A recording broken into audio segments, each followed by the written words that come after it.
Entre a Terra e o Céu.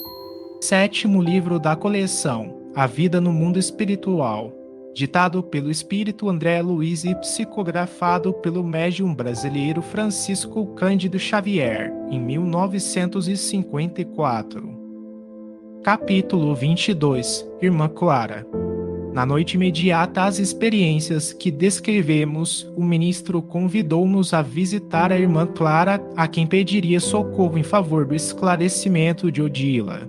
Eu me sentia cada vez mais atraído para o romance vivo daquele grupo de almas que o destino enleara em suas teias. Se me fosse permitido, voltaria de imediato para junto de Mário Silva Rebelado ou para junto de Amaro Paciente, a fim de observar o desdobramento da história, cujos capítulos jaziam gravados nas páginas vivas de seus corações. Todavia, era necessário esperar. Enquanto buscávamos a intimidade de Clara, descia o luar em prateados jorros sobre a paisagem que se tapizava de flores. Com o cérebro preso às preocupações resultantes do trabalho que nos exigia atenção, algo indaguei de Clarencio quanto à cooperação que pretendíamos solicitar. Por que motivo rogaria ele o concurso de outrem, quando se dirigira com tanto êxito à mente de Esteves e Armando, encarnados? Não lhes favorecer o retrocesso da memória até os recuados dias da luta no Paraguai? Porque não conseguiria doutrinar também a desditosa irmã enferma? O ministro ouviu-me tolerante e redarguiu. Ilude-te, nem sempre doutrinar será transformar. Efetivamente, guardo alguma força magnética suficientemente desenvolvida, capaz de operar sobre a mente de nossos companheiros em recuperação. No entanto, ainda não disponho de sentimento sublimado, suscetível de garantir a renovação da alma. Sem dúvida, dentro de minhas limitações, estou habilitado a falar à inteligência, mas não me sinto à altura de redimir corações. Para esse fim, para decifrar os complicados labirintos do sofrimento moral, é imprescindível haver atingido mais elevados degraus na humana compreensão. Dispunha-me a desfechar novo interrogatório, contudo, nosso orientador indicou-nos bela edificação próxima, cercada de arvoredo, que servia de enfeite a espaçosos canteiros de flores. A residência de Clara figurou-se nos pequeno colégio ou gracioso internato para moças. Até certo ponto, não nos enganáramos. A nossa anfitriã não morava num estabelecimento de ensino. Entretanto, mantinha em casa um verdadeiro educandário. Tão grandes e luzidas eram as assembleias instrutivas que sabia organizar. Recebeu-nos em extenso salão, onde era atenciosamente ouvida por 4 dezenas de alunos de variadas condições, que se instalavam à vontade, em grupos diversos, sem qualquer ideia de escola, assinalando o ambiente em sua feição exterior. De olhos rasgados e lúcidos a lhe marcarem magnificamente o semblante com os traços aristocráticos do rosto emoldurados pela basta cabeleira, Clara parecia uma jovem Madonna, detida entre os melhores dons da mocidade e da madureza.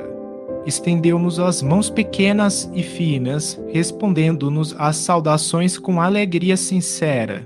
Nosso orientador rogou escusas pela nossa interferência no trabalho. Não se incomodem, acentuou a interlocutora, encantadoramente natural. Achamo-nos num curso rápido acerca da importância da voz a serviço da palavra. Podem partilhá-lo conosco. Nossa aula é uma simples conversação. Fitando bondosamente o ministro, rematou. Sentem-se. Sou quem pede perdão por fazê-los esperar mais um pouco. Em breves instantes, todavia, entraremos em nosso entendimento mais íntimo.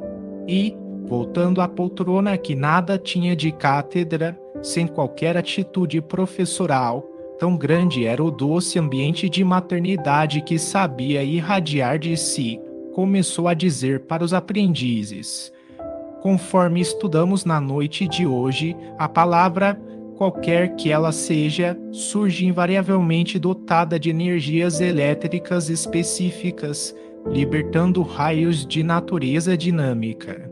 A mente, como não ignoramos, é o incessante gerador de força através dos fios positivos e negativos do sentimento e do pensamento, produzindo o verbo que é sempre uma descarga eletromagnética regulada pela voz.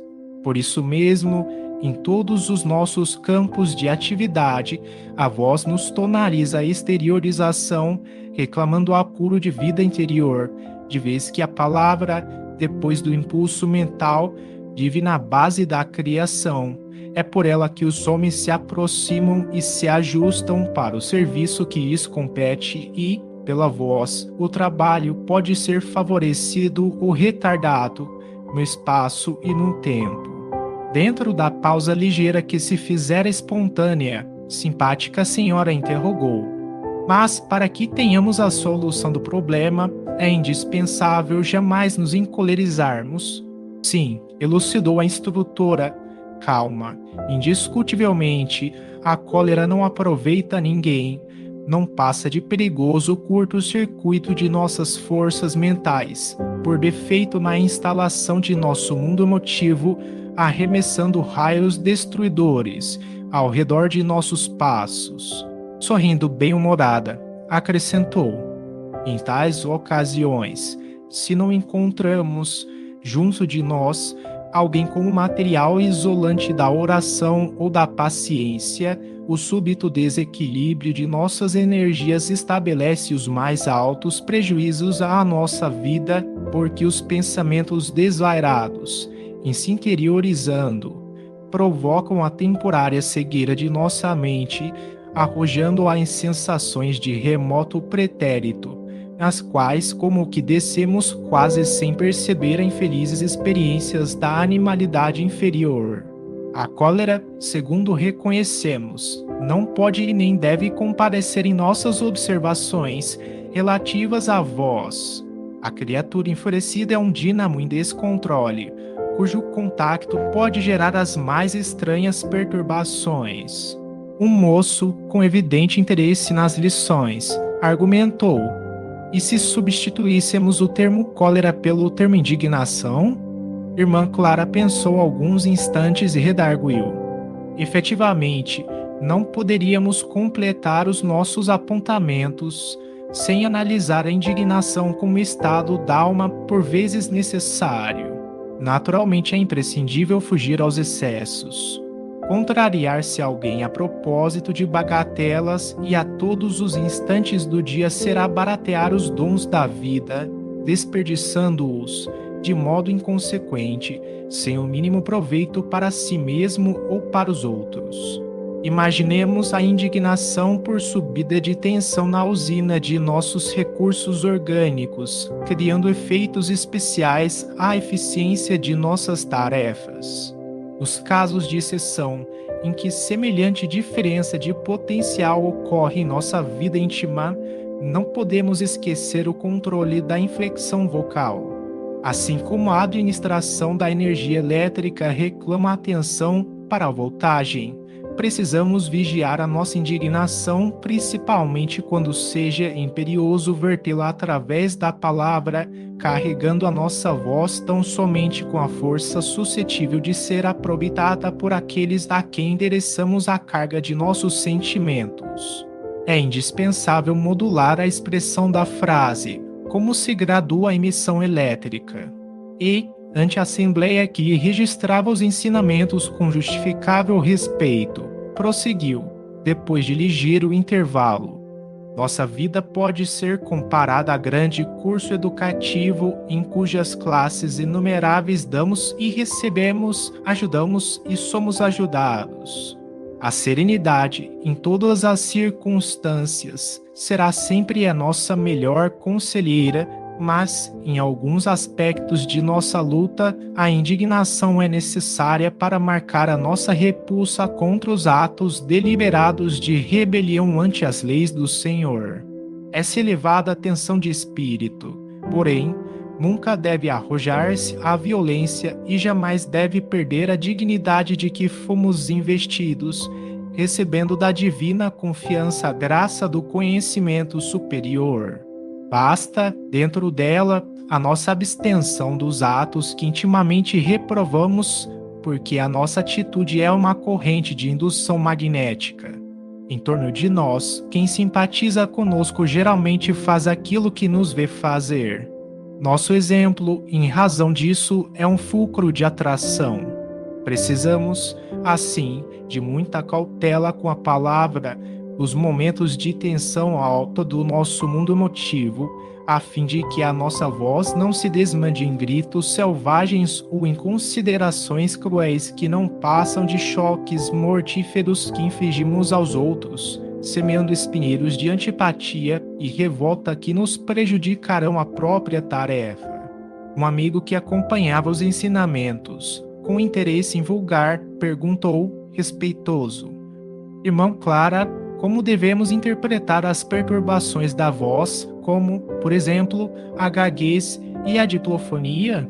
Sem dúvida, informou a instrutora, solícita, os órgãos vocais experimentam igualmente lutas e provações quando reclamam reajuste.